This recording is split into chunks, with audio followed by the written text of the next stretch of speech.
hidden power ng pagpapahabol mo sa kanya.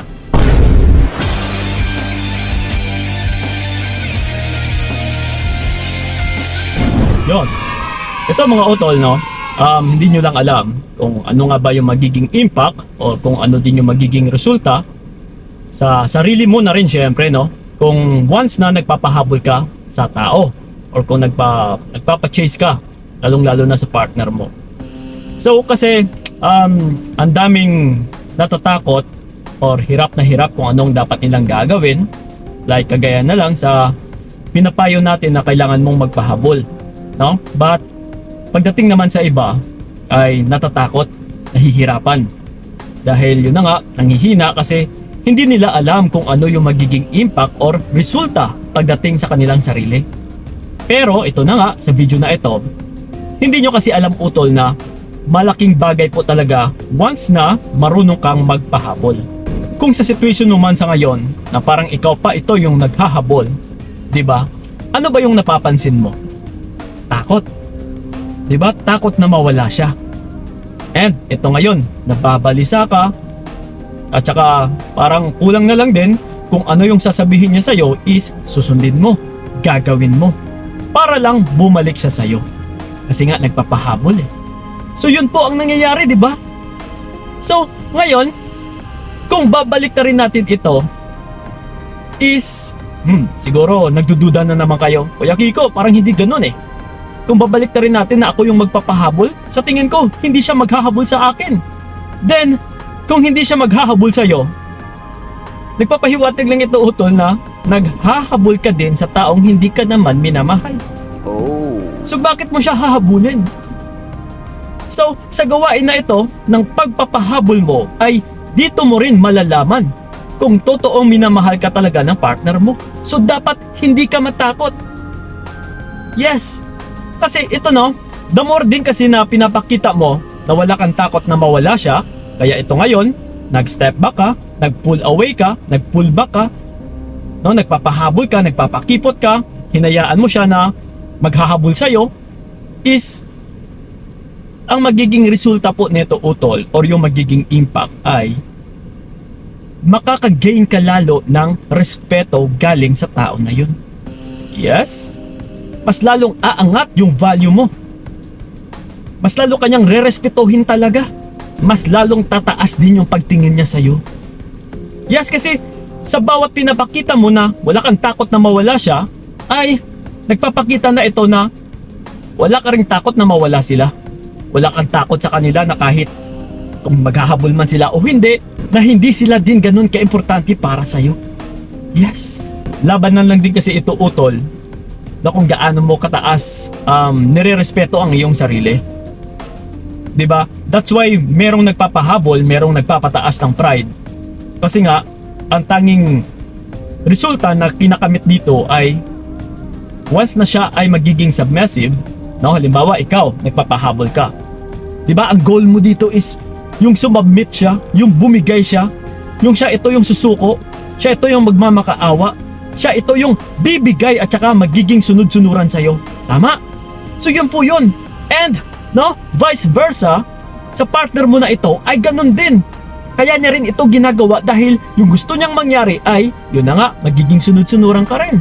Magiging submissive ka, yung bibigay ka, yung susuko ka, at saka yung magiging uto-uto ka na lang. So okay lang ba sa'yo yun na ikaw dito yung talo? Na ikaw dito yung bibigay? Kasi Kuya Kiko, mahal ko eh. Okay na lang siguro yun. Damn. Kasi utol, no? Gusto ko lang kayong i-educate na yung pagmamahal ay hindi po yan kinocompose ng isang tao lamang. Hindi porket mahal mo yung tao na ito, kailangan mo ring tignan kung totoong minamahal ka rin ba pabalik ng taong ito. Hindi yung puro ikaw at ikaw lang. Oo, nandyan na yan, mahal mo siya. Pero kailangan mo ring magising sa katotohanan kung minamahal ka rin nga ba ng totoo ng taong minamahal mo. Kasi kung magpapakabulag ka lang dahil mahal mo siya, hindi na po yan tama. Hindi po talaga yan tama utol. Na porket mahal mo siya, mag-e-stay ka? Na ikaw na lang ito yung nagmamahal, mag-e-stay ka pa din? Yes. So, dapat dalawa kayo dito. no? Na kung sumusuko ka, na kung bumibigay ka, no, na dapat at the same time is yung partner mo ganun din. Pareho kayo nag-uunawaan, nag-iintindihan, no, nagpapakumbaba sa bawat isa. Kasi dahil sa may pagmamahal, ganun dapat yun kapag minamahal ka ng partner mo. Pero kapag hindi nyo nagagawa, isa lang ibig sabihin yan, utol. No? Sorry to say this, but hindi ka minamahal ng partner mo. So, bakit ka magpapakabulag sa nararamdaman mo na dahil porket mahal mo siya ay mag-e-stay ka? Kahangalan! Yes! No? So, dito na naman tayo. Magtanga-tangahan na naman ba, magtatanga-tangahan na naman ba tayo? So please, no, tulungan nyo rin ang inyong sarili. Kasi, uulitin ko, ito po yung pinaka-hidden power na kapag ikaw ay nagpapahabol, nagpapakipot sa partner mo, na siya ito yung maghahabol sa'yo, ay sigurado makaka-gain ka dito ng respeto. Mas lalo talagang aangat yung value mo, mas lalong tataas yung pagtingin niya sa'yo. So ayaw mo ba yun, utol? No? Kasi kung ayaw mo, gusto mo ikaw na lang ito yung sumubmit, gusto mo ikaw na lang ito yung bibigay, magkakandara pa, habol ng habol, nasasaktan, nahihirapan. Isa po yung kahangalan. Ha? Tandaan mo yan. No, okay lang ba sa'yo yun? Lalong-lalo na ikaw magpapa-advise ka sa akin, maghihingi ka ng payo. Pero nakikilala kitang isang, yun na nga, isang tanga-tangahan, isang duwag. Kahit nabigyan na kita ng advice is ganun ka pa din. Please lang, utol, wala na pong ibang makakatulong sa sarili mo kung ikaw mismo hindi mo tinutulungan ang iyong sarili. Yeah. Kahit 10 pa kami mga coaches yung kakausapin ninyo, kung ikaw mismo hindi mo tutulungan ang sarili mo, wala pong mangyayari dyan. Isa ka pa ring talunan. So ibig sabihin, utol, nasa sayo yung pinakasusi. Bumangon ka, tulungan mo ang sarili mo. Kung alam mong agrabyado ka, umatras ka. Kung alam mong talo ka, umatras ka. Kung alam mo parang kinikengkoy ka na lang, ginagamit, binabastos ka, umatras ka. Dahil hindi mo deserve, no, na humantong sa ganitong situation yung sarili mo. Okay, nakuha ba? Sanay klarong-klaro sa inyo, no? Again, yun po ang hidden power. Once na nagpapahabol ka, or once na ikaw mismo ay hindi rin naghahabol sa partner mo, tataas talaga yung value mo dito, utol. Mas lalo pa akong sasalot sa'yo. Mas lalo pa akong hahanga sa'yo.